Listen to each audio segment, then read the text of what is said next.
Assalamualaikum warahmatullahi wabarakatuh. Halo siswa kelas 5. Bagaimana kabar kalian minggu ini?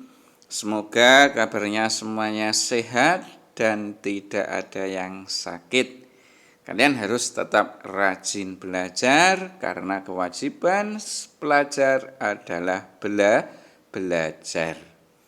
Oke, siswa kelas 5, minggu ini kita masih membahas pelajaran 3, yaitu cita-citaku menjadi anak salih untuk bagian yang kedua. Bagian yang kedua ini nanti akan membahas tentang patuh kepada guru dan saling menghargai. Langsung saja ya, kita bernyanyi dulu sebelum kita mulai pelajarannya, yaitu judulnya Aku Anak Salih dengan nada lagu Aku Anak Sehat.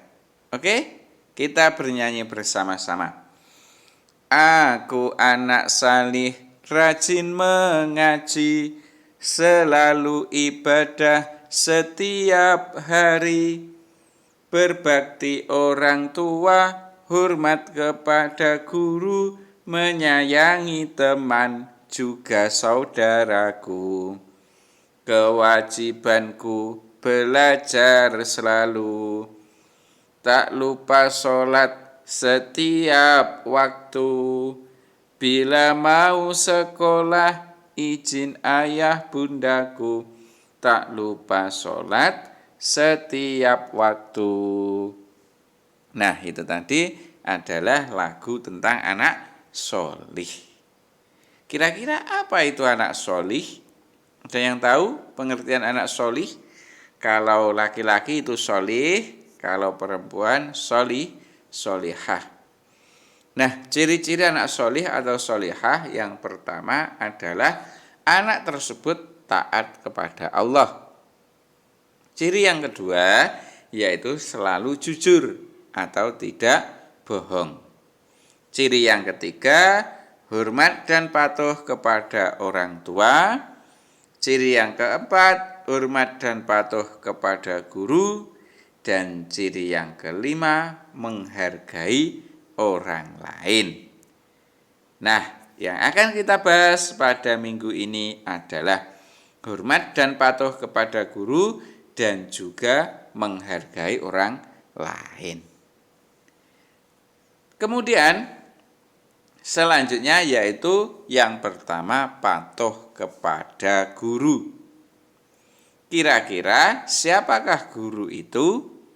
Guru adalah orang yang mengajar dan mendidik kita di sekolah. Itu namanya adalah guru.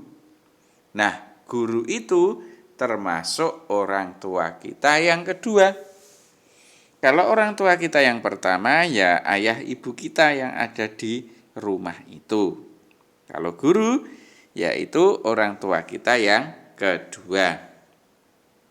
Di antara jasa-jasa guru yang pertama adalah membimbing kita pada saat beribadah. Jadi guru itu sangat berjasa kepada kita kaitannya dengan ibadah. Kemudian jasanya yang kedua adalah mengenalkan kita calistung, baca, tulis, hitung. Jadi yang mengenalkan kita membaca, yang mengenalkan kita menulis, yang mengenalkan kita berhitung adalah guru. Kemudian jasa guru yang ketiga adalah memberi teladan akhlak yang terpuji. Akhlak yang terpuji itu akhlak yang baik. Itu juga jasa guru. Dan masih banyak lagi yang tidak disebutkan di sini. Oleh karena itu, karena guru itu banyak sekali jasanya, kita harus patuh kepada guru. Berikutnya, perilaku patuh kepada guru itu apa saja contohnya? Banyak sekali. Di antaranya, yang pertama, bersikap rendah hati kepada guru. Rendah hati itu tawaduk atau tidak sombong. Jadi kita tidak boleh sombong di hadapan guru. Kita harus rendah hati. Berikutnya, perilaku patuh kepada guru adalah mentaati semua perintah guru. Tentunya di sini adalah perintah yang baik, perintah yang tidak melanggar syariat Islam. Dan tentunya semua guru pastinya perintahnya baik semua. Tapi kalau ada salah satu oknum guru yang mungkin memerintahkan kepada hal-hal yang kurang baik, ya tidak perlu dipatuhi. Berikutnya, berkata yang sopan. Jadi kalau kita berkata kepada guru harus sopan. Selanjutnya, mengucapkan salam bila bertemu dan berpisah. Jadi kalau di jalan ketemu dengan guru atau di sekolah bertemu dengan guru, kita harus mengucapkan salam terlebih dahulu. Kemudian, menjaga nama baik guru. Meskipun kita sudah tidak menjadi muridnya, kita harus tetap menjaga nama baik guru. Kemudian, menyambung tali silaturahim. Jika kita sudah besar nanti, kita tidak boleh melupakan guru. Sesekali bersilaturahim kepada guru tersebut.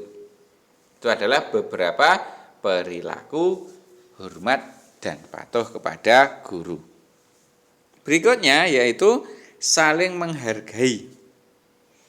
Apa itu saling menghargai? Saling menghargai berarti memberi atau menentukan, menilai, memandang penting, dan menghormati. Itu adalah pengertian menghargai. Kemudian kita diciptakan oleh Allah itu berbeda-beda. Ada laki-laki, ada perempuan, ya kan? Kemudian suku kita juga berbeda. Kalau di Indonesia ada suku Jawa, suku Batak, kemudian suku Osing, dan masih banyak lagi. Kita juga berbeda cara berpikir. Beda juga agama, ada agama Islam, agama Kristen, Hindu, Buddha, dan lain-lain. Kemudian berbeda adat istiadat juga. Intinya kita itu selalu berbeda-beda. Oleh karena itu, karena kita berbeda, maka kita harus menghargai perbedaan itu. Kenapa kok harus dihargai? Agar tercipta hidup yang rukun dan damai. Itu adalah saling menghargai. Kemudian berikutnya adalah macam-macam saling menghargai. Ada banyak sekali. Yang pertama adalah menghargai pendirian orang lain. Kita harus menghargai pendirian orang lain. Kita tidak boleh memaksakan pendirian orang lain harus sama dengan pendirian kita. Setiap orang itu mempunyai pendirian masing-masing sesuai dengan yang diyakininya. Dan semua itu harus kita hargai agar kerukunan tetap terjaga. Contohnya apa? Contohnya adalah jika teman kita itu tidak mau diajak bermain, ya maka kita tidak boleh memaksa mereka untuk bermain. Itu namanya menghargai pendirian orang lain. Berikutnya yang kedua, yaitu menghargai keyakinan orang lain. Kalau tadi pendirian, sekarang yang kedua adalah keyakinan. Dan setiap orang itu pasti mempunyai keyakinan masing-masing sesuai dengan agama yang dianutnya. Maka kita harus menghormati orang yang berbeda agama dengan kita. Contohnya apa ini? Contohnya adalah tidak boleh mengolok-olok ajaran agama lain. Dan kita harus tetap berteman meskipun berbeda agama. Itu berarti menghargai keyakinan orang lain. Berikutnya, Macam-macam saling menghargai yang nomor 3 adalah menghargai pendapat orang lain. Setiap orang itu pasti mempunyai pendapat yang berbeda-beda. Mereka boleh saja tidak setuju dengan pendapat kita, dan kita harus menghormati perbedaan tersebut. Contohnya apa? Contohnya yaitu tidak memaksakan kehendak kita, kemudian tidak memotong pembicaraan orang lain. Jadi ketika kita sedang berbicara dengan orang lain, maka kita tidak boleh memotong pembicaraan orang tersebut. Kesimpulan dari pembahasan kita pada kali ini, yang pertama adalah bahwa kita itu wajib hormat dan patuh kepada guru yang dibiasakan dalam kehidupan sehari-hari. Yang kedua, kesimpulannya adalah kita harus saling menghargai antar sesama agar tercipta kehidupan yang rukun dan damai. Nah, kesimpulan yang ketiga, macam-macam saling menghargai, diantaranya ada menghargai pendirian orang lain, ada menghargai keyakinan orang lain, dan ada menghargai pendapat orang lain. Kira-kira dalam kesimpulan 1, 2, 3 ini kalian bisa menerapkannya? Pasti bisa kan? Alhamdulillah kalau bisa. Nah, sementara itu semoga bermanfaat ya. Saya akhiri. Assalamualaikum warahmatullahi wabarakatuh.